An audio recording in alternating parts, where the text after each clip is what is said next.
Dobar dan svima. Evo, hvala vam što ste se okupili u ovom broju od nas 7, trenutno 8.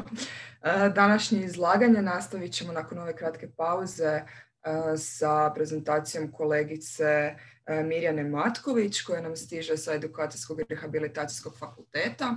I ona će nas upoznati s tematikom mentalno zdravlje, osobni i socijalni razvoj, gdje će nam predstaviti zapravo što to znači imati pozitivnu sliku o samom sebi i što sve utječe na tu sliku. Evo, pa možete, profesorica, zapravo nastaviti dalje. Ispričavam se. Hvala kolegici Marti. Evo, ja vas sve pozdravljam i možda na početku da se predstavim. Znači, ja sam Mirjana Matković. Po zanimanju sam diplomirani defektolog, socijalni pedagog i zaposlena sam u osnovnoj školi Stjepan Radić u Imotskom. Evo, samo malo da se uputim, kolegica mi tu pomaže. Hvala. Znači, kao defektolog, socijalni pedagog u osnovnoj školi Stjepan Radić radila sam nekih 16-17 godina kao stručni suradnik. Jedan važan dio poslova mi je bila prevencija poremećaja u ponašanju i tretmani s učenicima s poremećajima u ponašanju, odnosno prevencija i briga za mentalno zdravlje, dobro mentalno zdravlje učenika i mladih. Zadnjih nekoliko godina radim kao defektolog učitelj sa učenicima s teškoćama u razvoju. Za uvodu možda samo ukratko definiciju što bi to bilo zdravlje, odnosno mentalno zdravlje. Tako Svjetska zdravstvena organizacija zdravlje definira kao stanje potpunog tjelesnog, psihičkog i društvenog blagostanja, a ne samo odsustvo bolesti ili neke nemoći. Znači, ako čovjek nije bolestan, ne mora značiti da je zdrav, već zdravlje podrazumijeva jedno blagostanje tjelesno, psihičko i društveno, što vas kao sociologe buduće sigurno najviše zanima. Mentalno zdravlje bi bilo stanje dobrobiti u kojem pojedinac ostvaruje svoj puni potencijal, može se nositi s običajnim životnim stresom i može produktivno raditi i doprinositi svojoj zajednici. Znači, bitno je od mentalnog zdravlja da pojedinac se može ostvariti svoj potencijal, znači da se nosi sa svakodnevnim životnim stresom kojeg svi mi proživljavamo i da pridonosi svojoj društvenoj okolini, zapravo zajednici. Mentalno zdravlje, odnosno mentalno zdravstveni problemi i mentalne bolesti nisu istoznačnice. Znači, trebamo to razlikovati. Mentalno zdravstveni problemi podrazumijevaju stanja kada se osoba nađe u problemu uspješnog djelovanja, kada joj je teško izvršavati svoje svakodnevne aktivnosti, kada joj je teško imati ispunjene odnose s ljudima i suočavati se s problemima.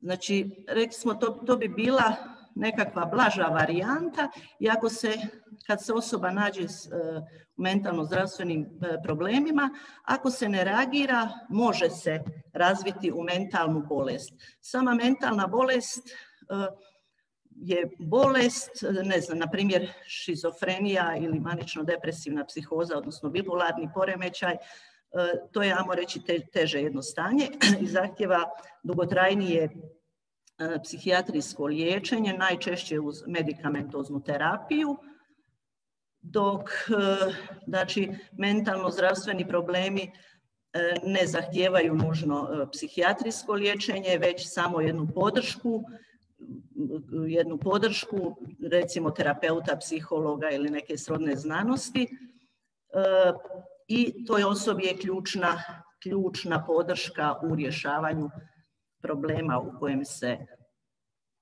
kojem se našla. Znači, za mentalno zdravlje su važna ova 3 faktora, biopsihosocijalni faktori, jer to nas sve nekako određuje, naša biologija, psihologija i socijalni faktor. Sad, kako će neko percipirati te svoje faktore, kako će ih doživljavati i kako će se u životu nositi s njima, u velikom dijelu ovisi o tome kakvu sliku o sebi ima. Sada bi, znači, kao jedna samo mala kapljica, jedan dio mentalnog zdravlja, bi nešto rekla o toj slici o sebi. Šta bi slika o sebi predstavljala? Znači, različita mišljenja, vjerovanja, doživljaj koji osoba ima o sebi i o svom funkcioniranju u svakodnevnom životu. Znači, to kako doživljamo sebe utječe na to kako ćemo se mi nositi s različitim izazovima u raznim područjima našeg života, na primjer akademskim izazovima, sportskom natjecanjima, javnim nastupima i tako dalje, ali isto tako i kako ćemo se snalaziti u odnosu s drugim ljudima, na primjer u našoj obitelji, s prijateljima, s profesorima i slično. Često ljudi sliku o sebi poistovjećuju sa samopoštovanjem ili samopouzdanjem. Samopoštovanje i samopouzdanje nije isto što i slika o sebi, odnosno to je samo jedan dio slike o sebi. Slika o sebi je puno kompleksnija. Tako bi, recimo, samopoštovanje bila jedna emocionalna komponenta slike o sebi, znači naš subjektivni doživljaj vlastite vrijednosti koji se temelji na našim vlastitim procjenama, ali isto tako i na ponašanjima drugih ljudi prema nama. O tome ćemo nešto kasnije. A samopouzdanje se odnosi na naše mišljenje, u našim sposobnostima koje posjedujemo i našem dojmu koliko uspješno možemo izvršiti neki zadatak ili zahtjev. Znači, to su samo dijelovi slike o sebi koji su važni, naravno, ali nisu i jedini. Ali nisu istoznačnice, znači slike o sebi, samopoštovanje i samopouzdanje, a ljudi ih često poistovjećuju. Znači, koja bi bila razlika? Slika o sebi je sveukupni stav i mišljenje koje imaš o sebi, samopoštovanje je samo dio slike o sebi, odnosi se na to koliko poštuješ sebe, a samopouzdanje je isto tako dio slike o sebi, a odnosi se na to koliko si siguran da nešto možeš dobro napraviti. I sada, recimo, još neka područja slike o sebi. Svi mi imamo, znači, sliku o sebi i, recimo, jedna od njih je generalno ja. To je općenita percepcija sebe kao osobe. To je možda ono prvo što nam padne o sebi. Znači, općenito tko sam ja, generalno ja. Međutim, imamo, recimo, i tjelesno ja. U onom predavanju prije su kolegice o tom tjelesnom izgledu, odnosno o tjelesnoj slici o sebi pričale dosta dobro i zanimljivo. Znači, to bi bila slika o svom tijelu. I sad, recimo, ovo generalno ja i tjelesno ja se čak mogu razlikovati. Recimo, generalno ja o sebi mogu imati dosta dobru sliku, međutim, kad razmišljam o svom tjelesnom ja, onda sam možda premršava ili predebela, previsoka ili preniska, prestara ili premlada, znači tjelesno ja, ili sam idealna, je li točno onakva kakva bi željela biti, znači to je slika o svom tjelesnom ja. Također imamo, recimo, akademsko, odnosno poslovno ja. To je slika naših vlastitih sposobnosti u kontekstu obrazovanja ili posla. Na primjer, evo, vi ste studenti, vaši prijatelji iz razreda i srednje škole koji nisu uspjeli recimo upisati fakultet, vjerojatno imaju lošiju akademsku sliku o sebi od vas koji ste upisali. Ili isto tako studenti koji uspješno završe svoj fakultet će imati bolju sliku o sebi od svog kolege koji možda nije uspio završiti fakultet. Isto tako i poslovno. Ljudi možda sa istom stručnom spremom počinju raditi na sličnim poslovima, ali neki će kroz određeni broj godina na poslu biti uspješniji, možda će doći do nekog rukovodećeg mjesta, dok će neko ostati uvijek na tom istom mjestu ili možda će dobiti i lošije mjesto. I naravno da će slika ovog koji je napredovao biti bolja o sebi od ovog koji nije napredovao. Također recimo imamo ovo socijalno ja, to je slika sebe u kontekstu odnosa s drugim ljudima. Znači, kako ja socijalno funkcioniram, koliko imam prijatelja, imam li puno prijatelja, imam li možda samo jednu osobu koja mi je važna, ali mi je vrijedna i cijeli život. Znači, dovoljno je možda imati jednu osobu s kojom sam zadovoljna, koja ispunja moje ove socijalne potrebe i da opet imam dobru tu sliku socijalno o sebi, ili možda je potrebno da ima jako puno prijatelja i puno druženja da bi imao recimo dobru sliku o sebi. Također imamo recimo na sliku o sebi utječe i ovo intimno, odnosno romantično ja. Znači slika sebe kao poželjnog partnera za intimne veze. Tako se recimo može dogoditi da osoba generalno o sebi ima dosta dobru sliku i koja to uključuje i ovo tjelesno ja, da je zadovoljna i sa svojim tjelesnim izgledom i sa svojim akademskim ili poslovnim uspjesima i sa socijalnim uspjesima, ali je recimo nezadovoljna u ovom intimno-romantičnim, ne uspijeva recimo ostvariti te veze i onda je ta slika o sebi u tom segmentu lošija, odnosno nije idealna kako bi osoba željela imati. Isto tako je bilo i malo prije na onom predavanju dosta govora o ovom virtualnom ja, to je sada aktualno, znači procjena sebe na društvenim mrežama, odnosno u virtualnom okruženju. Tu isto, znači, znamo i sami da tu se mogu sliku o sebi zapravo prikazivati ljudi u virtualnom okruženju koja je zapravo daleko različita od slike u realnom sferi, u realnom životu.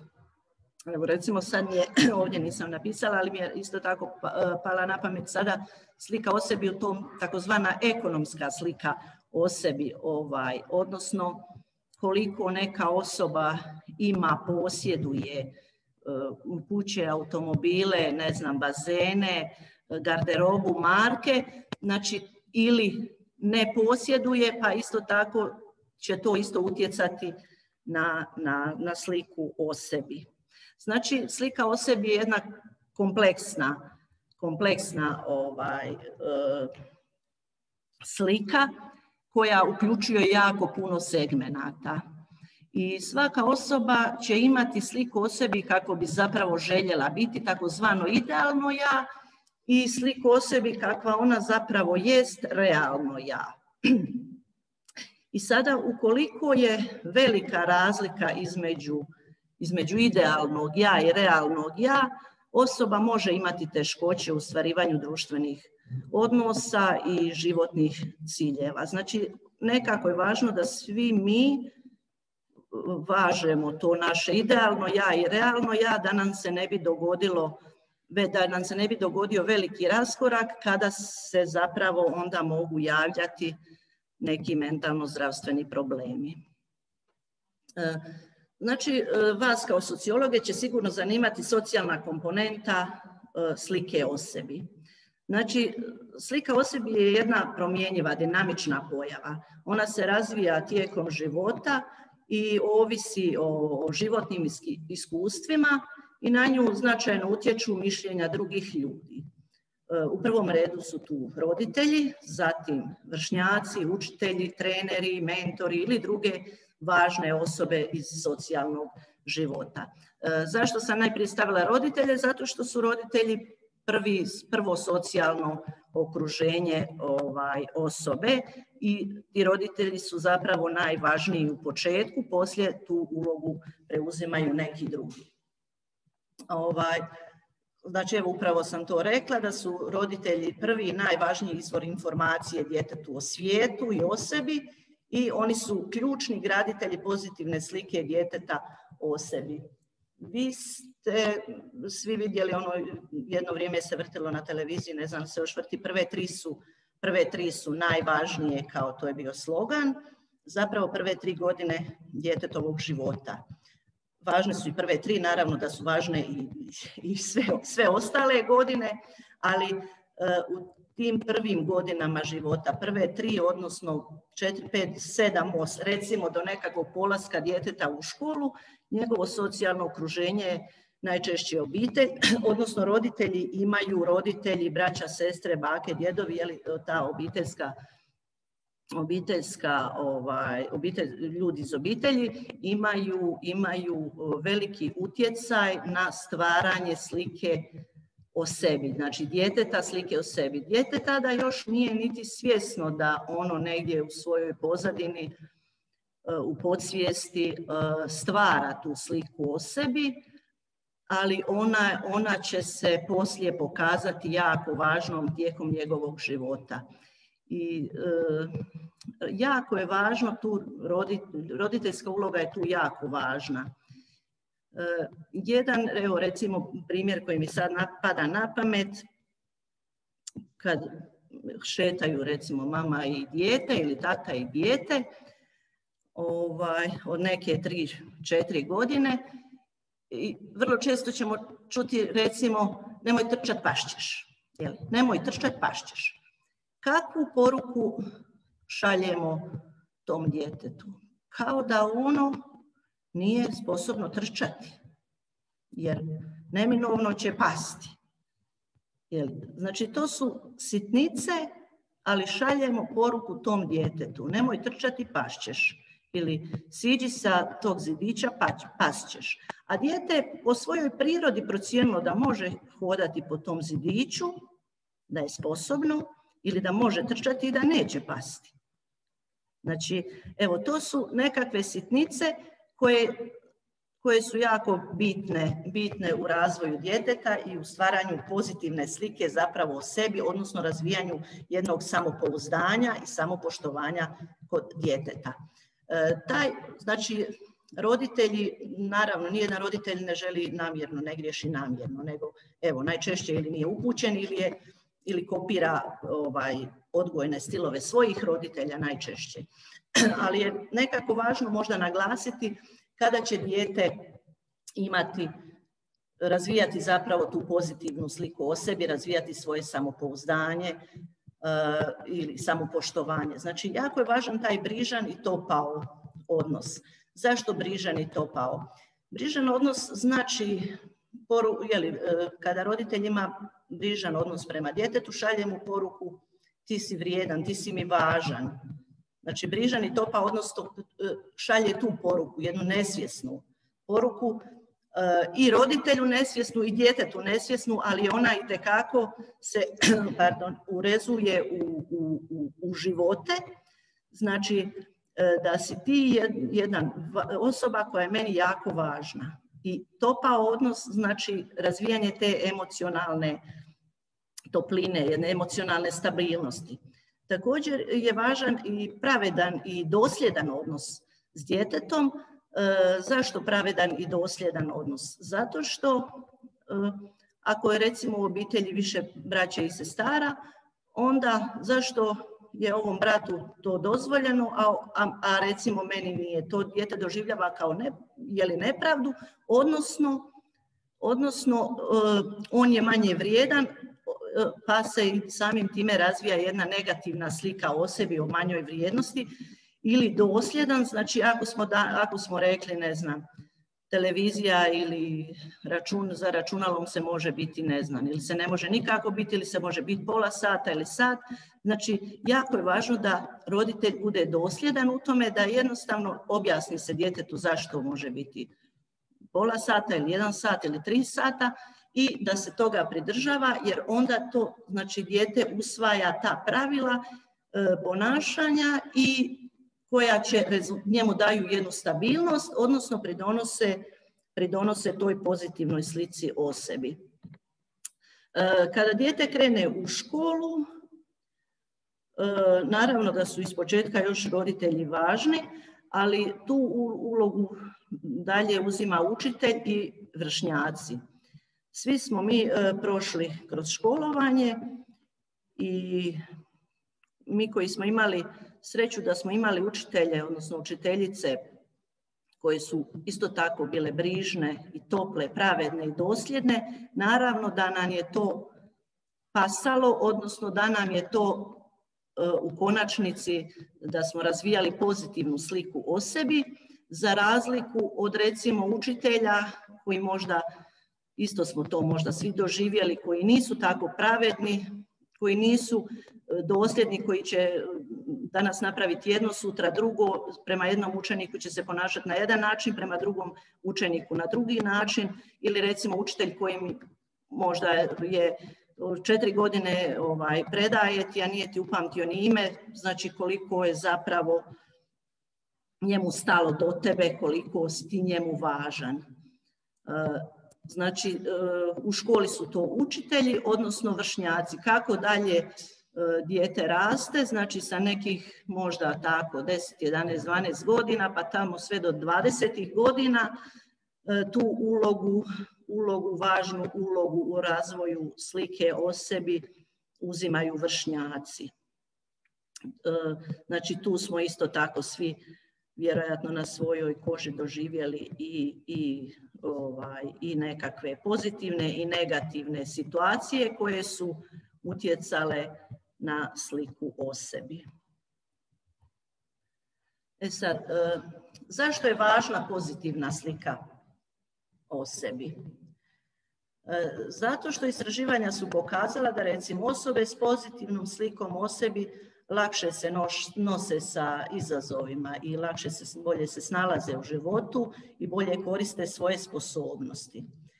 Dalje, mladi s pozitivnom slikom o sebi imaju manju vjerojatnost za razvijanje rizičnih ponašanja ili nekih mentalno-zdravstvenih problema, tipa anksioznost ili nasilno ponašanje ili poremećaj hranjenja i sl.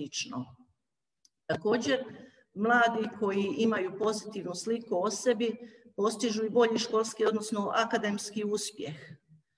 Dalje, lakše uspostavljaju i održavaju odnose i sklapaju prijateljstva. Mladi, odnosno osobe koje imaju bolju sliku o sebi su spremni zauzeti se za sebe u različitim situacijama. Također si osobe sa sa pozitivnom slikom o sebi postavljaju sebi realnije ciljeve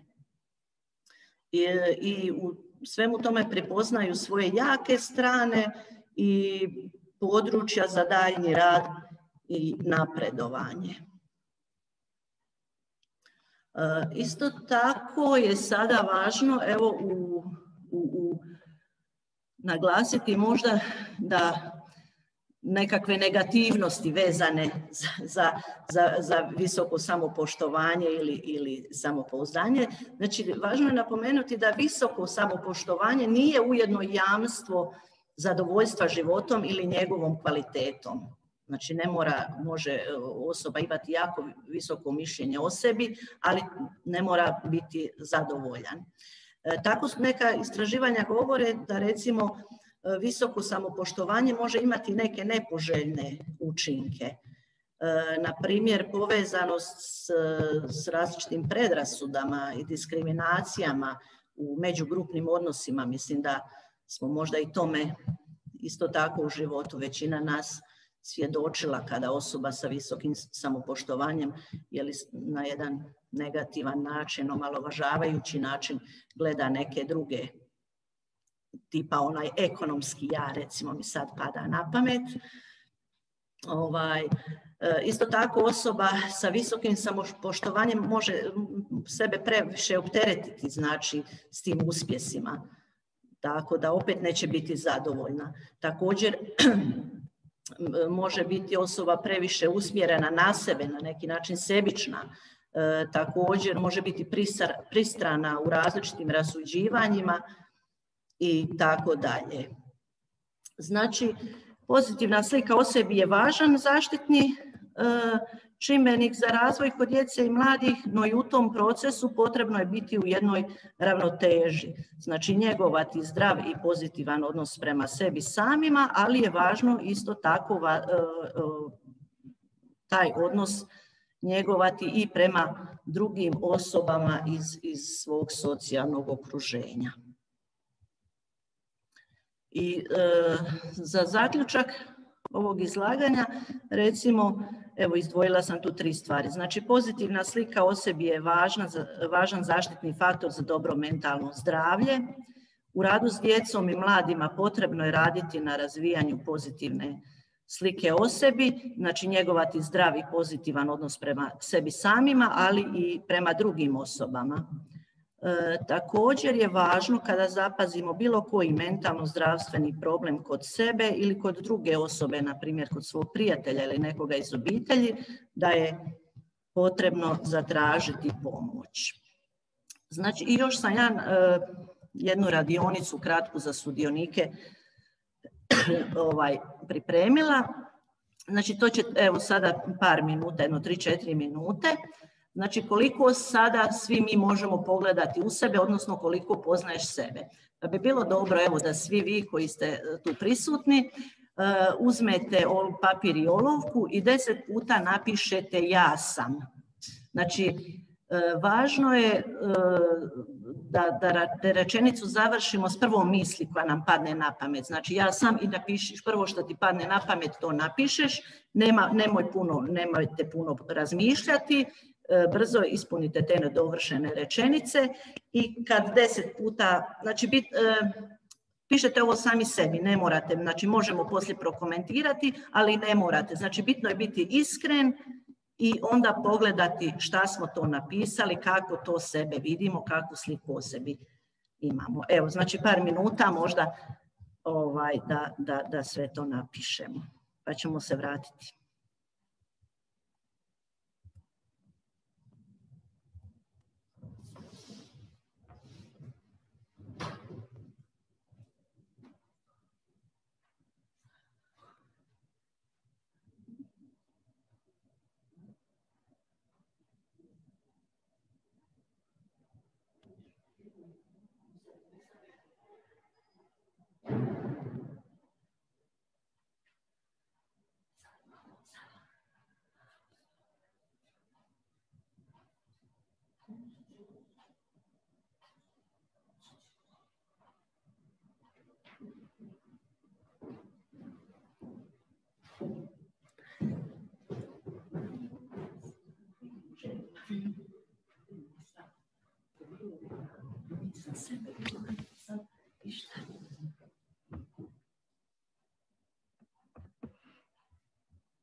Jesmo li?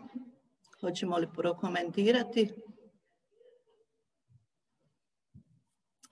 Prije nego počnemo komentirati, u chat sam stavila Znači ja bih vam bila zahvalna da mi riješite ovdje, to traje minutu, znači potrebna mi je evaluacija za ovo predavanje, pa ako nije problem da uđete u chat i da to ispunite, a onda možemo prokomentirati eventualno samu radionicu, odnosno cijelo predavanje.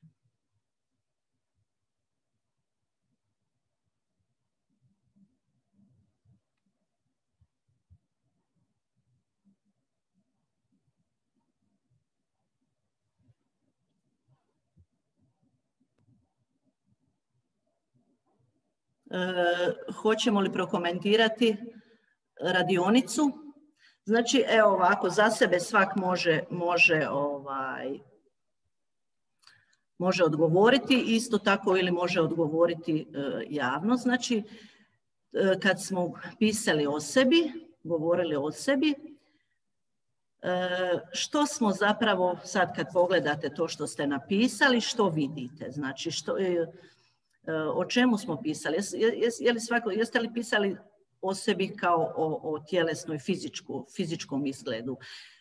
Jeste li napisali o svojim osobinama, kvalitetama, o ulogama koje imate u životu, o svojim mislima, o svojim osjećajima? Znači, evo, kako ste definirali sebe kroz ovu kratku vježbu. Evo, ja sam, znači, prije predavanja sam ja zapravo sebi, čisto da vidim koliko mi treba, par minuta, dakle vremenski koliko ću vam dati, pa sam ja na brzinu isto tako sebe, pa mogu prokomentirati, recimo ono što sam ja napisala o sebi, pa sam tu stavila zapravo, prvo mi je bilo kao ja sam Mirjana Matković. Znači nekako mi je to bila prvo ime i prezime, ne znam jeste li vi, to bi bilo nekako generalno ja, jel tako, to je ime i prezime. Vjerujem da nas je dosta tako, da vas je dosta tako napisalo svoje ime ili svoje ime i prezime. Dalje sam se referirala na svoje osjećaje, jer sam stavila da sam uzrujana, naravno, jer sam imala predavanje ispred sebe, pa sam bila uzrujana, dakle pisala sam o svojim emocijama, o svome, dalje sam o svome, dvije sam zapravo napisala rečenice o svom tjelesnom, znači ja kao tjelesna, a onda sam imala dalje sam pisala uloge koje imam, tako da sam napisala da sam majka, da sam učiteljica, onda sam opet nekakve karakteristike, da sam odlučna i tako dalje. Znači, evo, ja sam napravila, jer tako je ispalo, zaista sam brzo, nisam puno razmišljala, znači stavila sam nekoliko tih segmenata sebe kao, znači, uloge koju imam, sebe kako sam se vidjela psihički tada, fizički i evo zapravo to. Sad ima li neko možda potrebu prokomentirati kako je sebe vidio sada u ovoj radionici? Evo, mogu ja. Može. Pa onda pozivam i ostale slušatelji iz sjene da se priključe. Ja sam također krenula kao vi sa imenom i prezimenom. Kasnije baš neću čitati točno koje epitete sam trebala, ali kad ih ovako promatram, dala sam većinom vezano za svoje neko emocionalni razvoj i rast, ali sad vidim da nisu zapravo svi i pozitivni, već da sam si dala i malo kritika. Nisu niti moji svi pozitivni, pa nisam ih htjela. Naravno da nisu svi pozitivni, da, mislim, da. Realno je da nisu svi pozitivni. Da. Ne znam, evo, ima li neko još potrebu komentirati nešto?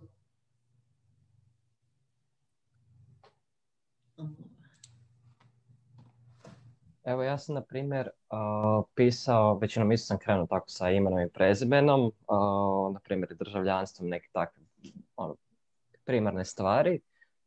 Nakon toga sam krenuo sa nekim svojim uspisima, nemam pojma, student sociologije i tako dalje.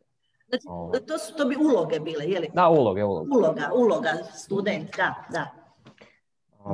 Većinom je ostatak cijeli takav. Dobro. Odskakanja od toga. Dobro. Evo, možda još netko, ako želi.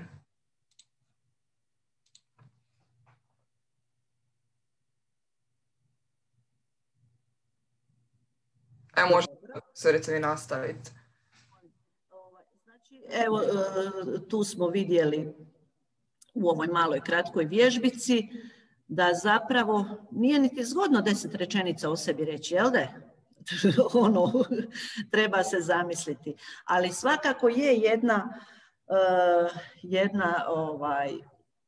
jedna naša unutrašnja slika o sebi. I sad mi tu možemo, ona bi možda sutra bila drugačija, ali nekakve bitne stavke, ovo što je kolega rekao, znači ja sam student, znači to je jedna slika o sebi koja je trajna, ili moja je, što sam stavila, ja sam majka, ja sam učiteljica, ne znam, znači to su nekakve, ajmo reći, dugotrajnije, ali ovo što sam stavila da sam ja ustrujana, recimo sutra već bi možda bila opuštena i vesela. Znači to su nekakve, pokazuje koliko ta slika o sebi je kompleksna, zapravo ima svoje i dubine i širine, ali isto tako i plitkoće.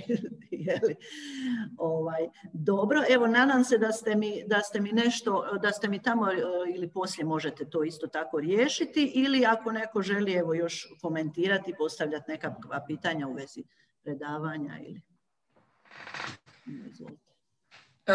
Pa evo da, na kraju svakog predavanja se pozivaju svi sudionici da postave neka pitanja, ali mogla bi ja krenuti zapravo s jednim koji me dosta zanima, a nisam čula da ste se dotakli toga. Na koji način mi možemo sami mijenjati sliku o sebi u neku pozitivniju, jer postoji neki određen vremenski period do kad je zapravo moguće napraviti taj sklad, potpuni sklad, ako je on uopće moguć. Ima ona jedna rečenica, uzrečica, ili kaže čovjek se uči dok je živ. Isto tako je slika o sebi, dok smo živi ćemo je graditi i mijenjati. Znači, rekla sam one prve, iz početka u životu kako idemo roditelji, pa škola i tako dalje. Međutim, cijeli život ćemo mi se nalaziti u različitim situacijama i na neki način graditi tu sliku o sebi. Kada nam u životu ide bolje, kada smo uspješniji, onda ćemo nekako imati i bolju sliku o sebi. Međutim, dođu i trenuci kada smo manje uspješni i kada na nekako baš ne ide u životu, i onda je nekako logično da ćemo imati i lošiju sliku o sebi. Ali ovo što ste postavili pitanje, do kad će to učiti? Znači, dok ste mladi, onda ćete reći, vidi, znači kad su mi lošiji dani, ajme, kako sam glupa, kako sam nesposobna, kako sam ružna ili ružna. Ili kad su dobri dani, onda jesam pametan, jesam sposoban i tako dalje. To je dok ste mladi, tako ćete. Međutim, nakon određenog broja životnog iskustva i godina, zapravo ćete vidjeti da to sve je prolazno, to je život, zapravo je to život, i stalno i sebi stavljati onu ideal, znači slika idealne mene, idealni ja. Koliko mi je taj idealni ja daleko od mog realnog ja. Znači, idealno ja ne treba stavljati previsoko. Idealno ja bi bilo da sam ja apsolutno savršeno ovo tempirala predavanje, a nisam. Da nisam niti jedan put rekla a jesam. I tako, da mi se nije lokalizam potkrao u govoru, ne znam je li. Znači, to bi bio moj idealni ja. Međutim, ja sam već bila svjesna i prije predavanja da vjerojatno to moje predavanje neće biti tako idealno i vremenski i zanimljivo i tako dalje, nego će biti realno onako, jeli. I onda ja neću biti jako nesretna ako vi meni ne date amo sve petice, jer koliko god je taj idealni ja je zapravo samo idealno ja. I tu u principu, evo, cijeli život ćete se učiti I uvijek ćete graditi dobru sliku o sebi. Evo, ne znam, jesam li dijelom odgovorila na pitanje. Jeste, da. Ja vjerujem da ćete dobiti svoju 5 na vašem. Da, a evo sad potičem onda i ostale da postave neka pitanja. Ili možda u chatu ako... Da, mislim da trenutno nema ništa i da na Facebook streamu isto nema ništa. Ali evo, stvarno mislim da je predavanje bilo zanimljivo, da nije bilo previše apstraktno, da se to može dosta primijeniti na naš svagdašnji život. Da, prilike sam zapravo takva pitanja i postavila, ne znam koliko, znači i u vašem i osobnom i profesionalnom zapravo životu. Sada još uvijek vaš profesionalni život je studiranje, da. Ali vrlo brzo ćete vi biti pravi profesionalci u nečemu. Da. Pa evo, dok se drugi ne oslobode, ja imam još neko pitanje. Pa prvo bi možda bilo, postoje li razina jačine, koji oblik našeg našeg samu sebe bi mi možda trebali malo više njegovati? Je li to dosta individualan pristup, znači da naše tjelesno ja bude izraženije od našeg akademskog, ili ovaj socijalni ja da bi trebao biti izraženiji ili kako točno bi trebalo pristupati tome? Znači, individualne su tu razlike. Međutim, čovjek je, opet ću reći, znači biopsihosocijalno biće. Znači, kad je biologija naša kakva je, ako je neko po svojoj genetskoj strukturi recimo povučenija osoba ili psihološkoj, dakle to je sad povezano, ta psihološka odnosno genetska, koliko je to sad povezano, pa je povučenija osoba. Naravno da ne može sada očekivati nekakav širok spektar prijatelja, ali je, znači možda mu je dovoljno jedan i on će imati dobru sliku o sebi, imat će jednu stabilnu sliku o sebi i dobro će se osjećati u toj ulozi.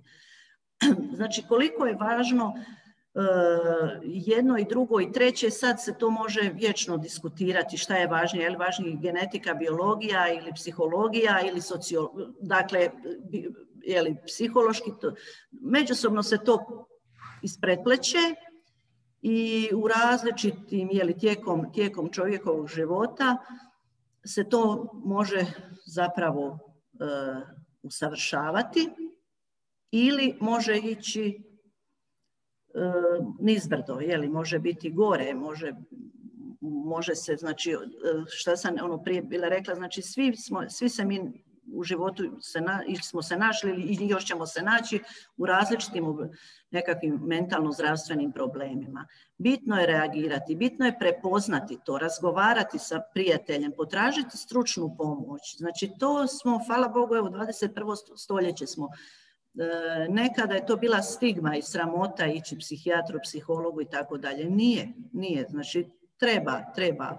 Ako se jedno vrijeme lošije osjećamo, ako ne funkcioniram, ako ne spavam, ako ne mogu položiti niti jedan ispit, vi ste studenti, znači apsolutno se ne mogu koncentrirati, ako mi je loše, ako imam problema u prehrani, ako je nešto i to traje jedno vrijeme, potrebno je potražiti pomoć, razgovarati ili s nekim svojim iz obitelji ili s prijateljem i potražiti pomoć. I znači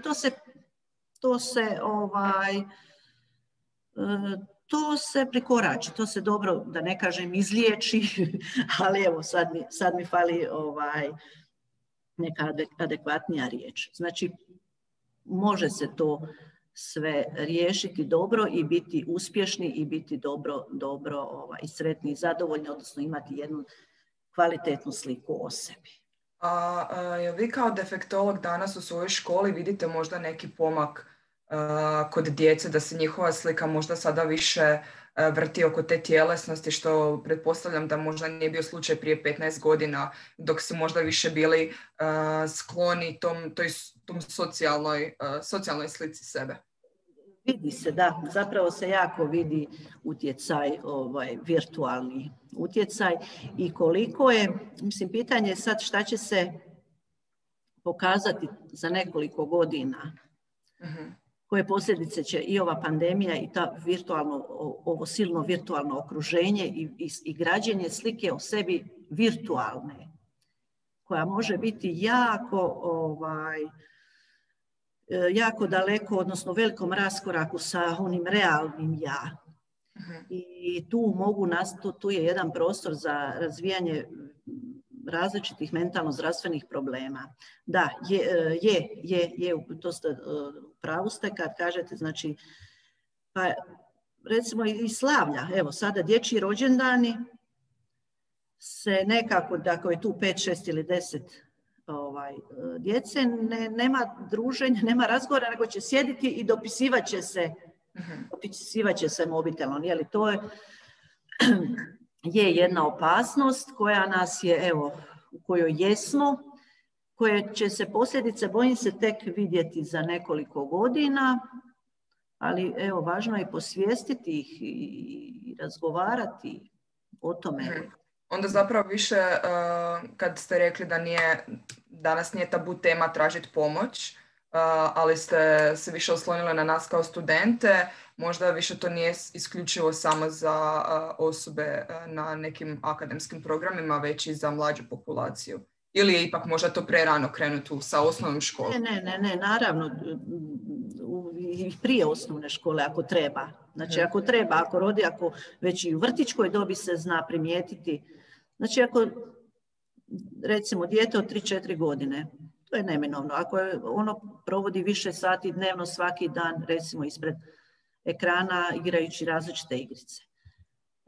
Nažalost, već vide se, njegove mentalno-zdravstveni problemi se na njemu vide, u smislu slabe koncentracije, nemira, agresije. I znači već tu tada treba poduzeti neke mjere, znači stručne, znači vrtići imaju psihologe, defektologe, socijalne pedagoge, znači liječnike, škola ima i psihologe i pedagoge i liječnike školske medicine, znači treba odmah krenuti i mi to nam je na svakodnevnoj razini mi smo velika škola i zapravo svaki dan imamo nekakve intervencije, da. Evo imamo pitanje u chatu. Pitanje ide, trebamo li uopće težiti idealnoj slici sebe, koja je u stvari objektivno nedostižna ili bi se trebali zadovoljiti kompromisima? Postavila kolegica Sandra Mihajlović. Znači, idealna slika o sebi je opet svatko će za sebe stvoriti idealnu. Nekad je ta idealna slika o sebi relativno realna i dostižna, a nekada je ta idealna slika o sebi apsolutno nedostižna i nerealna. Znači, to je opet sada od pojedinca do pojedinca. Lijepo je težiti sebi da budem bolji, dakle da idem prema toj idealnoj, ali biti opterećen time da ću ja preko noći postati idealna, nije dobro. Znači,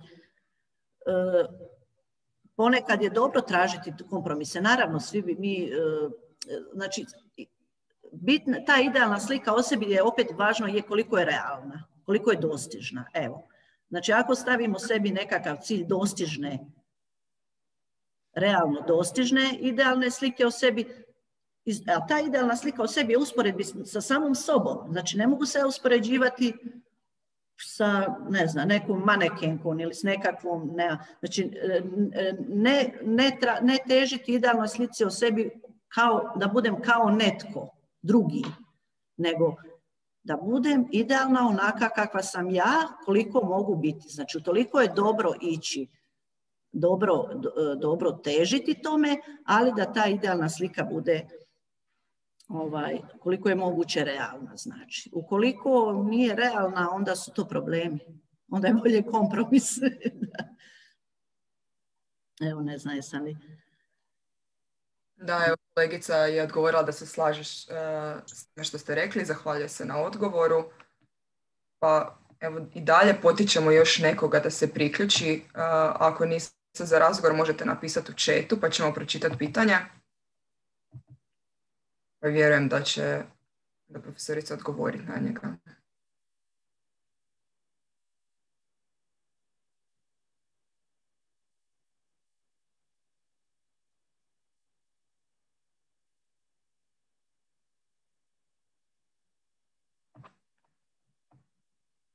Pa evo, izgleda da nemamo više pitanja. Ja se zahvaljujem u ime sekcije i svih nas koji smo danas prisustvovali vašem izlaganju i predavanju. Stvarno je bilo zanimljivo, edukativno. Nadam se da ćemo jednom drugom prigodom ponovno surađivati. Hvala vam što ste podijelili vaše znanje s nama. Hvala i vama i evo i drago mi je da vam se predavanje svidjelo i nadam se i ja isto tako jednom budućoj suradnji. Eto, i pozdravljam sve. Hvala vam, Dženja.